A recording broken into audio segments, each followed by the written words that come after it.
the governor says he's upset, or at least what we've been told, because you Republicans snuck in that little provision about funding the revenue department. So I don't know if that's why he decided to take out funding for the legislature, but it sure looks that way. Well, his actions were done out of anger, and anytime you react out of anger, you make bad decisions, and that's what the governor did. Acted very, very childish. And it would have been one thing if what he said was true, but the facts are what he said was not true. This is the administration that last year could find an and or an or in a major tax bill, but they couldn't find a major funding provision that was clearly posted in the light of day with proper time. It was the time. So how he comes up with this is, sneaking this in. So he knew folly. They knew that measure was in there, because he said it was the way it was presented to the media, that we just found out it was in there. It would violated the agreement we had. But you're saying that they did know? First of all, they knew about it. Number one. Number two, it violated nothing. The agreement was that he would sign the bills, and so if he would have just signed the tax bill up front, this would have all gone away. Because if he'd signed the bill, that provision was meaningless.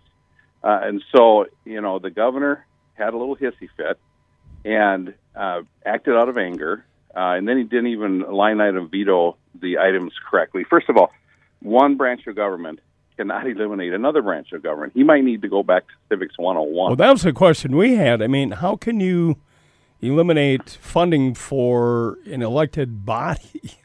I don't understand that. You can't. But because he acted out of anger and acted hastily, he made some very wrong decisions. Mm-hmm. And so he can't do what he did. And first of all, I don't think he was successful in doing what he did. And then he came out at 5:30 with a pocket signature. Now, I used to teach the Constitution and teach government. I guess I just missed that one. I've never heard of that one either. You can't have a pocket signature. So finally, about a little before midnight, they came to their senses, and he signed the bill. So I think I'm the first person in world history that had two House File 1 signed in the same year. Mm-hmm. Yeah. And if this tax bill was so tremendously awful, why did 102 members vote for it? Why did the majority of the Democrats vote for it if it was so horrendous? So what's going to happen now, though? I mean, where do we go from here? Is it a court case pending? Will it get resolved before that, or where are we at? Well, I think, like I said, he lined out what went to the House and what went to the Senate, but not the total appropriation the way I read it.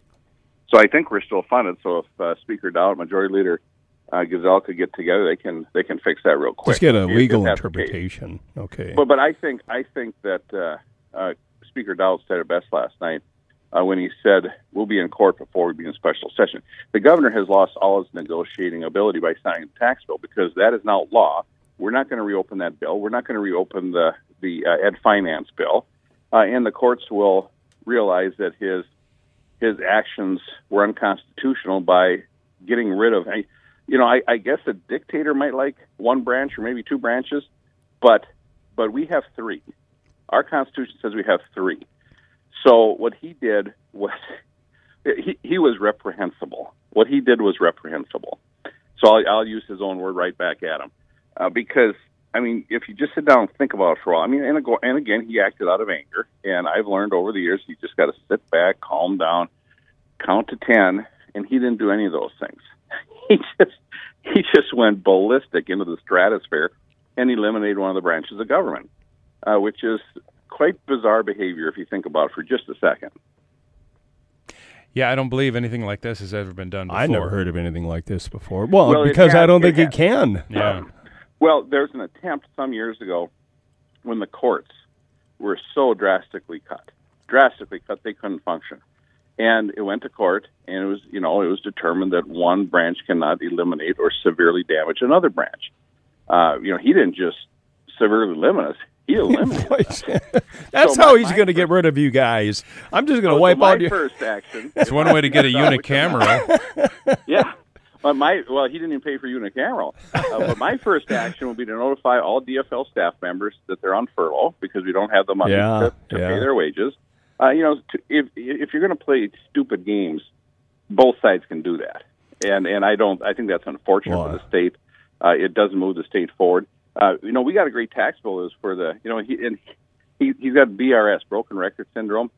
That's another Davidism. He's got BRS because all we hear about how the tax bill is just for the rich, just for the rich. Well, then there's a lot of Democrats that voted just for the rich.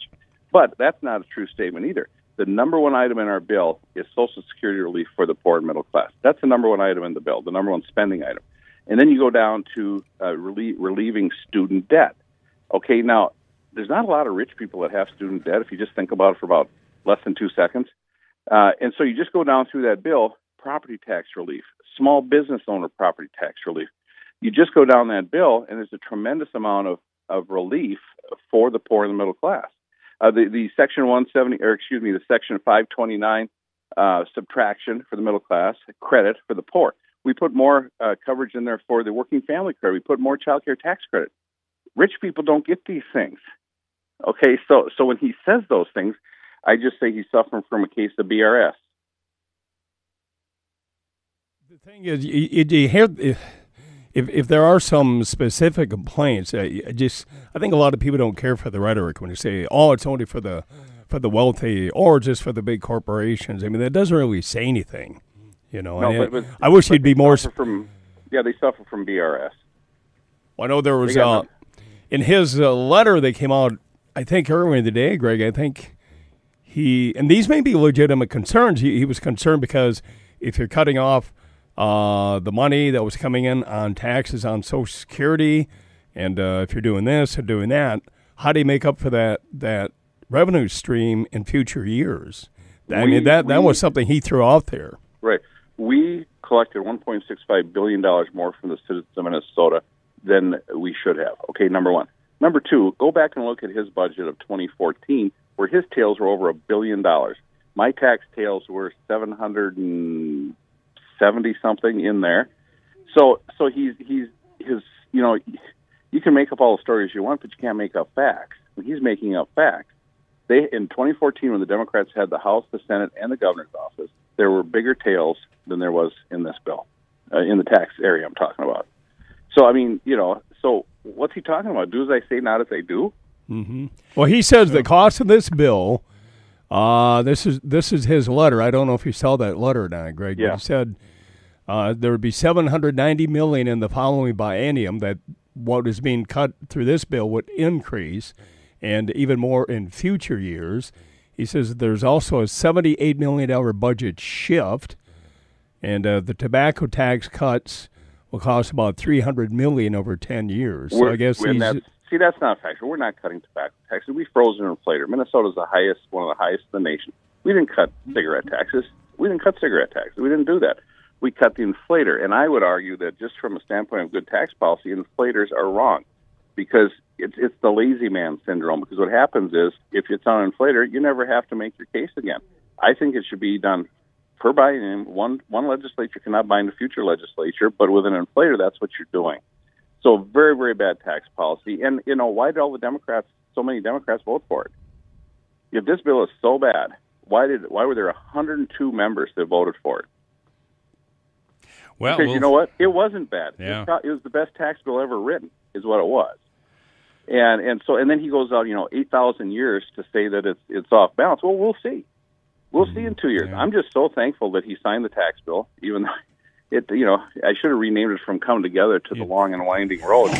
but is what I should have done. But now the nice thing for me is I never have to negotiate with this guy again on a tax bill. Yeah. Well, don't say that. This is it.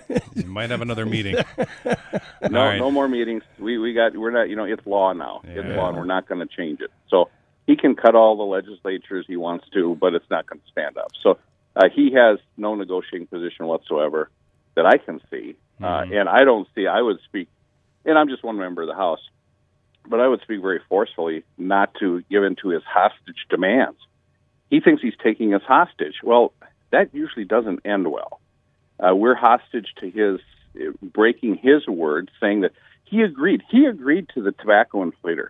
He agreed to that. I was in his office with him when he said, I've given up a lot. I've given up the tobacco inflator. I've given up the estate tax. I've given up the commercial industrial. He gave those up, but then they didn't do the vouchers for private schools. He agreed to that. He agreed to those things. So if they're so bad, why did he agree to them? Yeah. Greg, we're out of time, but we appreciate you checking in with us this morning. And I have a feeling they're going to have this legislative funding issue resolved fairly quickly. I think so. Fastest 10 minutes in radio. Yes. Greg, we Thanks, appreciate Greg. it. Thanks for the work. Thanks so much. All right. State Representative Greg Davids on KROC AM. It's 10 minutes away from 9 o'clock in Rochester's Good Morning. Look at our 5-day forecast on the way.